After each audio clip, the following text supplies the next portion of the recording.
matagutlo, matagadlaw. Adunay mga panghitabo dito sa kauluhan, panghitabo sa gawa sa atong nasod, ug adunay mga panghitabo dinhi sa atong dapit. Mga panghitabo nga mo'y makapaikag sa katawhan, nga mabinantayon sa lakat ug dagan sa panahon karon.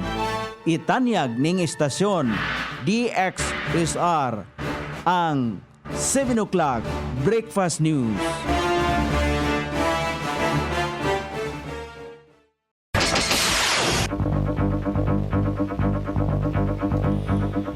Higala, kumusta? May buntag Iligan, may buntag Mindanao, may buntag Pilipinas. Adlaw nga Martes, pizza 24 ni buwan sa Setyembre ning tuiga 2024. Sangan sa ato station manager Pastor Robin Solapas, kini ang inyong KSR Kabisaya Nonay B. Ang matud sa hanay sa balita sa alas 7. O karon sa uluhang tudling sa itong mga balita, pag-abli sa KCC Mall sa Iligan, maghatag og daghang trabaho sa mga Iliganon. Sa kauluhan, Office of the Vice President Plenary Budget Debates posibleng isibog tungod sa wala pagtambong ni Vice President Sara Duterte. Presidente Bongbong Marcos gipirmahan na ang Magna Carta of Filipino Seafarers. DOC nagpasaka og kasong kriminal sa mga tagyaw ug tripulante sa duha ka barko nga nalambigit sa Paihi, Muros. DepEd memorandum alang sa pagpadali sa procurement sa mga textbooks o learning tools alang sa 2025 permado na. Sa gawas sa nasod, bagong variant sa COVID nagpadayon sa pagkuyanap. Balita sa kinabuhing Kristohanon, mga Kristohanon sa North Korea, padayon ang pagdaghan. Kini ang uluhang tudling sa itong mga balita nga dalit kanato ning istasyon. DXSR 106.7 sa inyong FM dial. Ang bugtong radyo sa dakbayan siligan nga nagsibiya sa balang kasulatan, pinasubay sa inspired and preserved, not simply dictated King James Version sa Anchor Broadcasting Corporation. O karon sa kompleto nga detalye, unas balita din sa Iligan, gilubong ang time capsule sa KCC ground sa Barangay Saray kagahapon, hugna sa pagsugod sa konstruksyon sa mall sunod tuig. Gitambungan ang groundbreaking ni Shoy Lam San, ang chairman of the board sa KCC Group of Companies, KCC Family o mga opisyalis sa LGU. Sumala pa ni Arvin Chan, ang Chief Executive Officer sa KCC Group of Companies. Mulungtad og 2 ka tuig og tunga hangtod sa 3 ka tuig ang konstruksyon. Nagpasalamat si Iligan City Mayor Frederick Xiao sa Chan family sa pagbubo og puhunan sa Iligan kay maghatag kini og trabaho sa daghang mga Iliganon. Gipasalamatan usab ni Mayor Xiao ang kadagkuan sa KCC Mall sa pagpagamit ini sa KCC grounds alang sa mugna sa Iligan. Pinakauna sa Northern Mindanao ang tukoron nga KCC Mall sa Iligan. Adunay mall ang KCC kon Coronadal Commercial Center sa Coronadal, Cotabato, General Santos o Zamboanga. O karon sa balita sa kauluhan, posibleng i-defer o ipasibog ang budget deliberation sa plenary sa Office of the Vice President kagahapon adlaw tungod sa wala pagpakita ni Vice President Sara Duterte sa Kamara.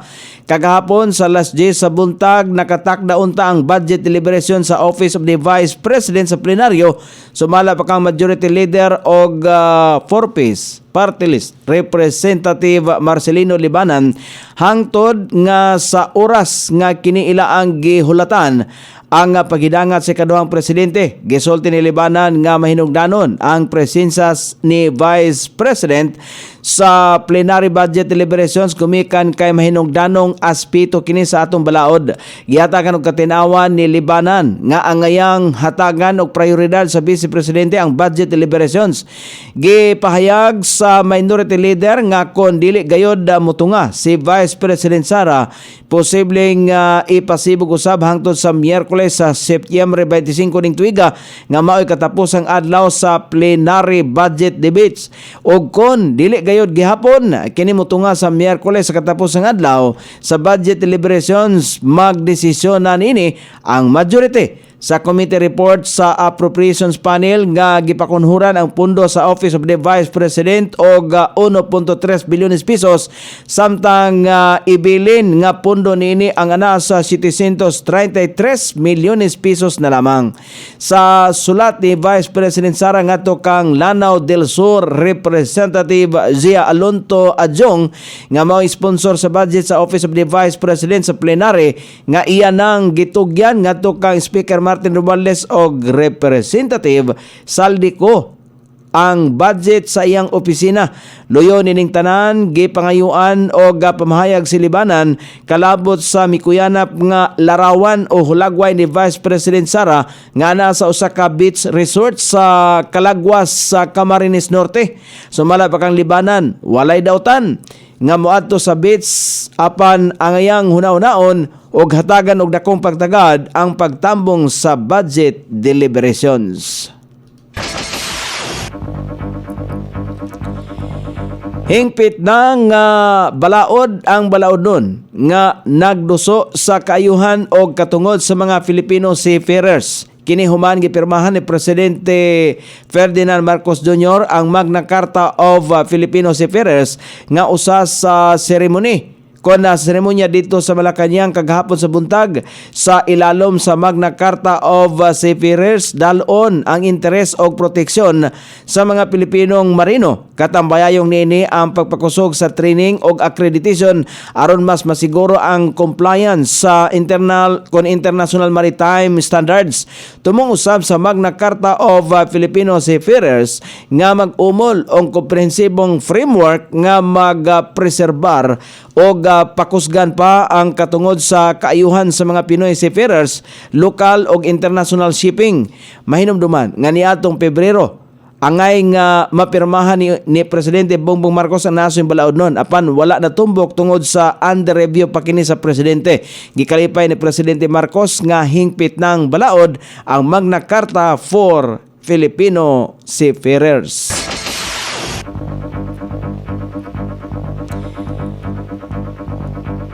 Gipasaka ang mga reklamong kriminal batok sa tag-iya og tripulante sa duha ka sakyanang pangdagat nga nalambigit sa illegal nga pagbalhin sa walay markang lana o paihi modo sa nabuta sa Fishport. Sumala pa sa Bureau of Customs. Sa usa ka pamahayag gisulti sa BOC nga gipasakan og mga kaso ang mga operator sa Mount Tri-Trust o Mount Miga Insulili alang sa mga pagsupak sa Customs Modernization and Tariff Act, National Internal Revenue Code o Tax Reform for Acceleration and Inclusion.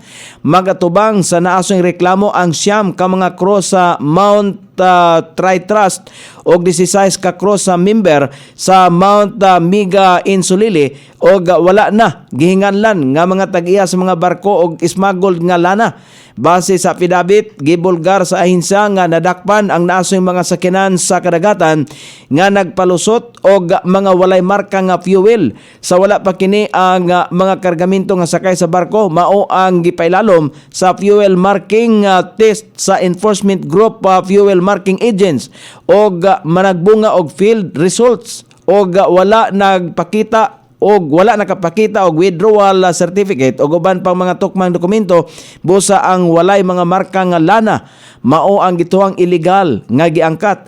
Sumala pa sa ahinsya ang Mount Tri-Trust o Mount Miga Insulili adunay karga nga 320,463 ka litro o 39,884 ka litro sa diesel fuel nga nagkantidad og kapin 715 milyones pesos.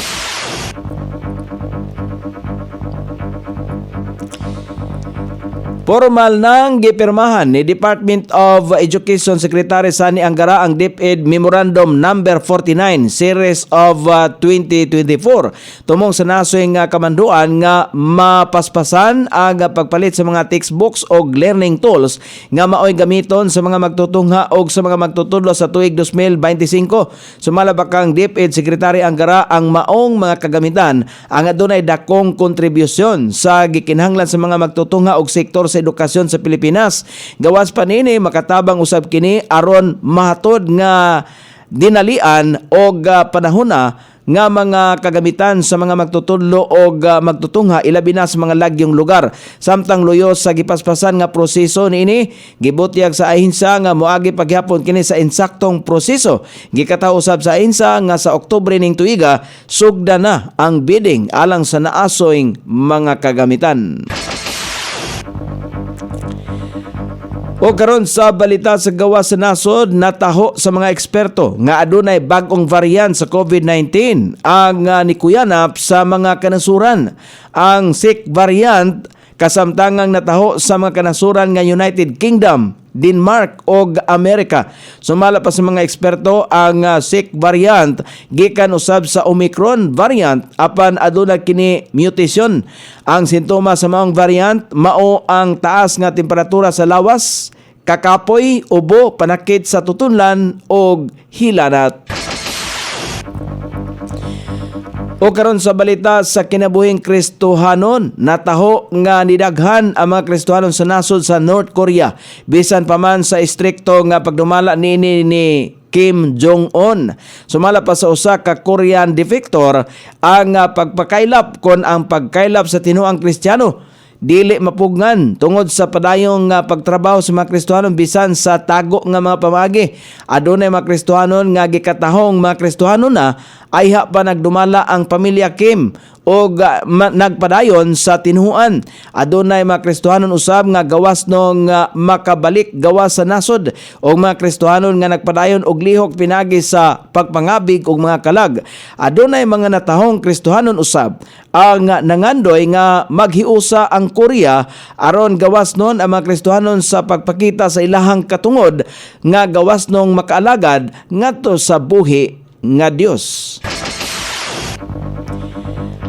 O karon sa kahimtang sa pagbanabana sa dagan sa panahon, ang easterlies paday makapiktar sa eastern section sa Southern Luzon, Visayas ug ingon man dinhi sa Mindanao.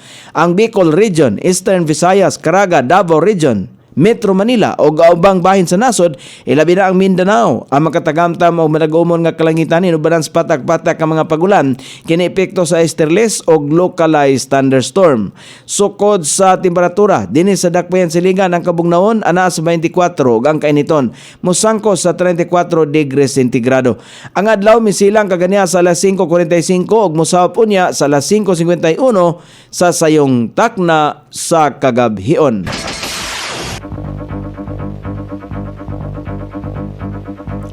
Inyong nabati ang kinatibuk ang hanay sa balita sa alas 7 nga dalit kanato ning istasyon.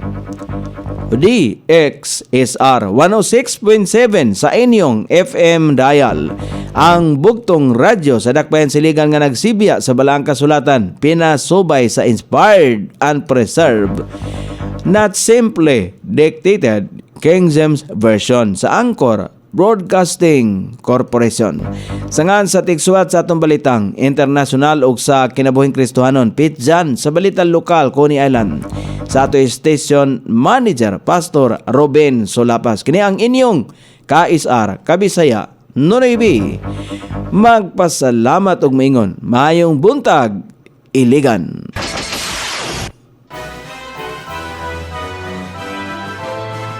Inyong nabati ang 7 o'clock breakfast news hangtod na usab og mga adlaw sa samang takna o sa samang istasyon.